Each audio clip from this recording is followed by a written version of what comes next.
આજરોજ રાજકોટ શહેર પોલીસ અને પોલીસ કમિશનર શ્રી બ્રિજેશ કુમાર ઝા સાહેબના માર્ગદર્શન મુજબ ભક્તિનગર પોલીસ સ્ટેશન ખાતે લોકદરબારનું આયોજન કરવામાં આવેલ છે. આ લોકદરબારની અંદર વિસ્તારના રાજકીય આગેવાનો, ચૂંટાયેલા પ્રતિનિધિઓ તેમજ વેપારીઓ, બહેનો અને બહોળી સંખ્યામાં નાગરિકો ઉપસ્થિત રહેલા. ભક્તિનગર વિસ્તારને સ્પર્શતા અલગ અલગ પ્રશ્નોની ચર્ચા કરવામાં આવી. આ તમામ સંવાદ દ્વિપક્ષીય રહેલો હતો. પોલીસના પ્રશ્નો ઉપરાંત પણ ડીસીપી શ્રી હેતલ પટેલ સાહેબનાઓએ સૂચન કરેલ કે તમારે પોલીસ સિવાયના કોઈ પ્રશ્ન હોય તો પણ તમે અહીંયા કહી શકો છો, અમે તે જે તે ફોરમ સુધી પહોંચાડી દઈશું. એટલે પોલીસ સિવાયના પ્રશ્નોની પણ ચર્ચા થઈ. ઉપરાંત આ જ કાર્યક્રમમાં તેરા તુજકો અર્પણ કાર્યક્રમનું પણ આયોજન કરવામાં આવેલ હતું, જેમાં દિશાનભાઈ જયેશભાઈ રાણપરા, જેમના ઘરમાં 70 લાખ જેવા સોના ચાંદી અને રોકડ રૂપિયાની ચોરી થયેલ હતી, તેનો તમામ મુદ્દામાલ તેને પરત આપવામાં આવેલ છે.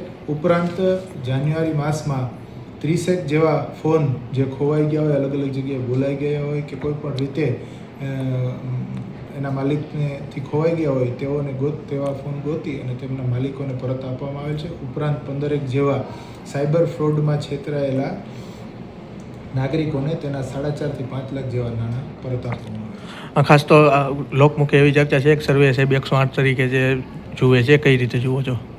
રાજકોટ શહેર પોલીસનો દરેક જવાન તેની ફરજ માટે હંમેશા 24 કલાક તત્પર હોય છે અને હું પણ એનો જ ભાગ છું. જ્યારે પણ કોઈ પ્રજાકીય કાર્ય હોય છે ત્યારે અમે હંમેશા પ્રત્યુત્તર આપતા રહેલા હોય છીએ, સંવેદનાઓ બતાવતા રહેલા હોય છીએ.